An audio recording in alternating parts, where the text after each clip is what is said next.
नमस्ते दोस्तों, कैसे हैं आप? चलिए आज हम तनु मालती सिंह जी के आर्टिकल कार्यस्थल पर यौन उत्पीड़न संबंधी विभिन्न मुद्दों के मद्देनज़र उसकी गंभीरता, प्रभाव एवं विभिन्न कानूनों के तहत उसे रोकने के उपायों पर एक समग्र चर्चा करने का प्रयास करेंगे। उम्मीद है ये लेख आपको पसंद आएगा। इस चैनल को सब्सक्राइब करना ना भूलें। कार्यस्थल पर यौन उत्पीड़न, रोकथाम एवं निवारण। राजस्थान के जयपुर के पास भटरी गांव की एक सामाजिक कार्यकर्ता भंवरी देवी, जो महिलाओं से संबंधित सामाजिक कुरीतियों के खिलाफ कार्य करती थी, द्वारा वर्ष 1992 में एक 9 वर्ष की बच्ची का बाल विवाह रोकने का प्रयास किए जाने पर उस गांव के तथाकथित ऊंची जाति के पुरुषों और स्वयं उस बच्ची के पिता द्वारा भंवरी देवी का सामूहिक बलात्कार किया गया। इस दुर्दांत घटना के पश्चात भंवरी देवी ने निरंतर इंसाफ के लिए संघर्ष किया। इस मामले को आधार बनाकर विशाखा समेत अन्य कुछ महिला संगठनों ने 1997 में सुप्रीम कोर्ट में जनहित याचिका दायर की तथा कामकाजी महिलाओं के लिए कार्य उचित एवं गरिमापूर्ण स्थिति के मूल अधिकार को प्रवर्तित कराने की अपील की। इसके निर्णय के हिस्से के रूप में सुप्रीम कोर्ट ने कार्यस्थल पर यौन उत्पीड़न को लेकर विस्तृत गाइडलाइंस जारी की, जिसके परिणामस्वरूप भारत में पहली बार कार्यस्थल पर यौन उत्पीड़न के मामलों को गंभीरता से सामने लाया गया और यौन उत्पीड़न से संबंधित अन्य कानूनों की आधारशिला रखी गई। हालांकि वर्तमान समय में यौन उत्पीड़न संबंधी घटनाओं में होने वाली वृद्धि इससे संबंधित कानूनों और उनके क्रियान्वयन पर एक गंभीर प्रश्न चिन्ह लगाती है। पिछले कुछ समय से भारतीय पहलवान दिल्ली के जंतर मंतर पर प्रदर्शन कर रहे हैं, जिनका मुख्य मुद्दा खेलों में किया जाने वाला यौन उत्पीड़न है, जिसके पश्चात पूरे देश में कार्यस्थल पर यौन उत्पीड़न संबंधी विषय पर चर्चा पुनः प्रारंभ हो गई है। क्या है कार्यस्थल पर यौन उत्पीड़न? कार्यस्थल पर यौन उत्पीड़न समझने से पूर्व ये समझना आवश्यक है कि यौन उत्पीड़न क्या है। अंतर्राष्ट्रीय श्रम संगठन इंटरनेशनल लेबर ऑर्गेनाइजेशन (ILO) के अनुसार यौन उत्पीड़न का संबंध ऐसे अवांछनीय यौन व्यवहार अथवा यौन प्रकृति के मौखिक या शारीरिक आचरण से है, जिसके परिणामस्वरूप किसी व्यक्ति के कामकाज में अनुचित हस्तक्षेप हो या कार्यस्थल का वातावरण भयपूर्ण, शत्रुतापूर्ण या अपमानजनक हो जाए। इसमें चिड़चिड़ापन पैदा करने वाले दुर्व्यवहार से लेकर बलात्कार समेत यौन शोषण एवं हिंसा जैसे सर्वाधिक गंभीर मामले शामिल हैं। कार्यस्थल पर यौन उत्पीड़न, रोकथाम, निषेध व निवारण अधिनियम 2013 संक्षेप में पॉश अधिनियम कार्यस्थल पर यौन उत्पीड़न को निम्नलिखित 6 भागों में वर्गीकृत कर स्पष्ट करने का प्रयास करता है। पहला फिजिकल अर्थात शारीरिक, जिसमें किसी को छूना या छूने का प्रयास करना शामिल है। दूसरा वर्बल अर्थात कोई ऐसी बात बोलना जो स्पष्ट, अस्पष्ट यौन प्रस्तावों को प्रकट करता हो। तीसरा नॉन वर्बल अर्थात बिना बोले कोई भद्दे या असहज करने वाले इशारे या आचरण करना। चौथा विजुअल अर्थात कोई ऐसा दृश्य या वीडियो आदि दिखाना या दिखाने का प्रयास करना जिससे सामने वाला व्यक्ति असहज महसूस करे। पांचवां किसी कार्य के बदले में सेक्सुअल फेवर मांगना। तथा छठा कार्यस्थल का वातावरण अपनी बातों से खराब करना, जिसमें सेक्सुअल जोक्स, स्लट शेमिंग तथा निजी विषयों पर टिप्पणी आदि को शामिल किया जाता है। सभी बातों के साथ यह बात ध्यान रखनी आवश्यक है कि यौन उत्पीड़न एक समग्र विषय है और कार्यस्थल पर यौन उत्पीड़न उसका एक भाग अर्थात वह यौन उत्पीड़न जो कार्यस्थल पर किया जाए, चाहे वह संगठित क्षेत्र हो, कंपनी, सरकारी दफ्तर या अन्य, या असंगठित क्षेत्र, कृषि मजदूर, दिहाड़ी मजदूर आदि के कार्य संबंधी स्थल या अन्य, सभी को इसके अंतर्गत सम्मिलित किया जाता है।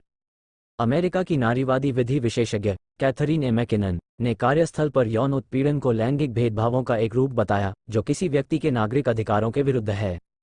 विभिन्न संवैधानिक एवं कानूनी प्रावधान कार्यस्थल पर यौन उत्पीड़न को रोकने हेतु विश्व के विभिन्न देशों समेत भारत सरकार द्वारा विभिन्न कानून बनाए गए हैं।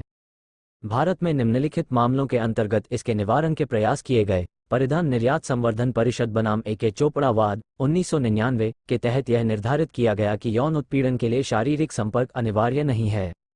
साथ ही संविधान के अनुच्छेद 14, अनुच्छेद 19 तथा अनुच्छेद 21 की इसके संबंध में उपयोगिता सिद्ध करने का भी प्रयास किया गया। श्रीमती रूपन देओल बजाज बनाम KPS गिलबाद 1995 के तहत महिला के निजी या सार्वजनिक जीवन में असुविधा लाने का प्रयास करना भी अपराध के अंतर्गत शामिल किया गया।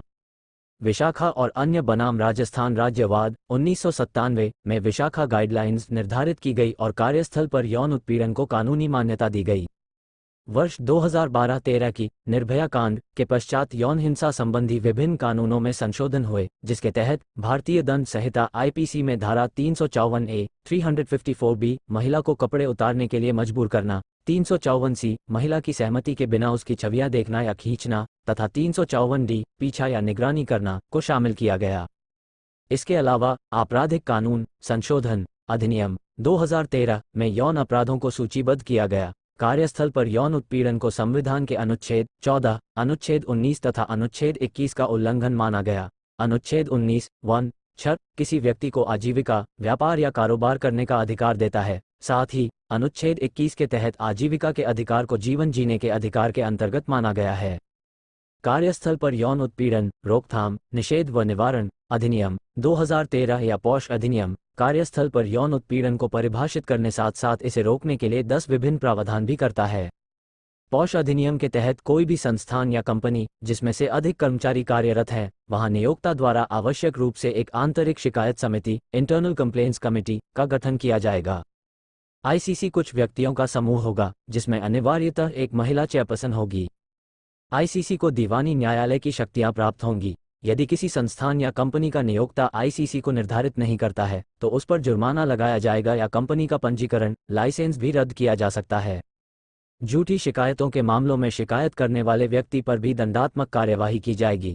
असंगठित क्षेत्र या छोटे प्रतिष्ठानों के लिए प्रत्येक जिले के जिलाधिकारी द्वारा एक स्थानीय शिकायत समिति लोकल कंप्लेंट्स कमेटी एलसीसी के गठन का भी प्रावधान किया गया है। वैश्विक स्तर पर अमेरिका में सर्वप्रथम 1970 के दशक में यौन उत्पीड़न को आधिकारिक रूप से हिंसा की मान्यता दी गई। इसके साथ ही संयुक्त राष्ट्र रोकथाम के उपाय एवं अन्य पहलू injustice anywhere is a threat to justice everywhere Martin Luther King के अनुसार किसी एक भी स्थान पर होने वाला अन्याय हर स्थान पर होने वाले न्याय के लिए खतरा है और वर्तमान वास्तविकता यही है कि विभिन्न कानूनों के निर्माण के पश्चात भी आज ऐसी गंभीर समस्याएं देखने को मिल रही है।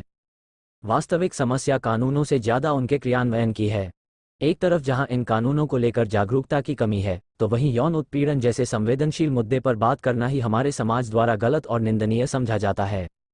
अधिकांश मामलों में एक महिला या पीड़ित की गलती ढूंढना, कभी शब्दों में तो कभी बातों में, इससे संबंधित समस्याओं को और भी गंभीर बना देता है। आवश्यकता है कि कार्यस्थलों को लैंगिक रूप से संवेदनशील बनाया जाए। अनुकूल बुनियादी ढांचे के निर्माण, पृथक शौचालय, स्तनपान कक्ष, उपयुक्त प्रकाश व्यवस्था एवं सुरक्षा तकनीकी के साथ दिव्यांग महिलाओं और ट्रांसजेंडर व्यक्तियों के लिए सुलभ कार्यस्थल का भी निर्माण किया जाए। यह नियोक्ता की जिम्मेदारी हो कि संस्थान लैंगिक रूप से संवेदनशील बने। समानता तथा स्वतंत्रता के अवसरों का निर्धारण कार्यशालाओं के माध्यम से कानूनों तथा उन प्रावधानों से कर्मचारियों को समय समय पर अवगत कराना एवं यौन उत्पीड़न के प्रति शून्य सहिष्णु की नीति जीरो टॉलरेंस पॉलिसी का पालन किया जाए। यद्यपि कई मामले ऐसे भी सामने आए हैं जिनमें किसी व्यक्ति विशेष पर नियर लाभ या अन्य कारणों के चलते झूठे भी आरोप लगाए गए हैं, परंतु ऐसे मामलों की संख्या वास्तविक मामलों से बहुत कम है। इसलिए आवश्यक कि आईसीसी के तहत ऐसी व्यवस्था निर्धारित की जाए जिससे झूठी शिकायतें दर्ज कराने वाले लोग पर भी कठोर कार्यवाही की जा सके और मामलों की संख्या में यथासंभव कमी आ सके। पॉश अधिनियम में वांछित सुधारों का ध्यान में रखते हुए जेएस वर्मा समिति 2012-13 की विभिन्न सिफारिशों जैसे आईसीसी स्थान पर एक रोजगार न्यायाधिकरण की स्थापना, घरेलू कामगारों को अधिनियम के अंतर्गत शामिल करना तथा कार्यस्थल पर यौन उत्पीड़न की परिभाषा का दायरा व्यापक करना आदि को भी निर्धारित किया जा सकता है। शी बॉक्स पॉक्सो अधिनियम, यौन अपराधों से बच्चों का संरक्षण अधिनियम 2012 के साथ साथ राष्ट्रीय महिला आयोग तथा राज्य आयोगों की भूमिका का विस्तार भी इससे संबंधित आवश्यक कदम है।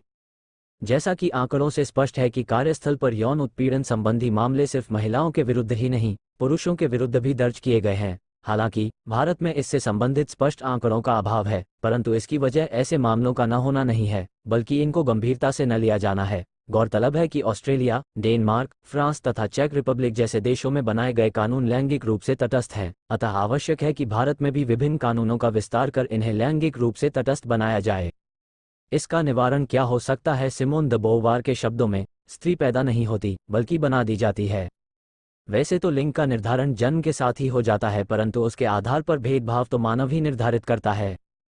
आज भी यदि कोई महिला अपने साथ हुए यौन अपराध के विषय में बोलना चाहे तो प्रत्येक बार वह सोचती है कि कहीं इसमें उसकी गलती तो नहीं, कहीं उसने ही तो ऐसा कुछ नहीं किया कि उसके साथ यौन अपराध हुआ, और भी न जाने क्या क्या। भंवरी देवी का बलात्कार और विशाखा गाइडलाइंस के अस्तित्व में आए कई वर्ष बीत चुके हैं, परंतु आज भी महिलाएं इन मुद्दों पर सामने आने से डरती हैं कि कहीं इस तथाकथित पुरुषवादी समाज ने उनकी बातों पर विश्वास नहीं किया और उन्हें ही इसका जिम्मेदार ठहराया। तो ये सभी बातें सिर्फ महिलाओं के साथ ही नहीं बल्कि ट्रांसजेंडर व्यक्तियों के साथ भी घटित होती हैं।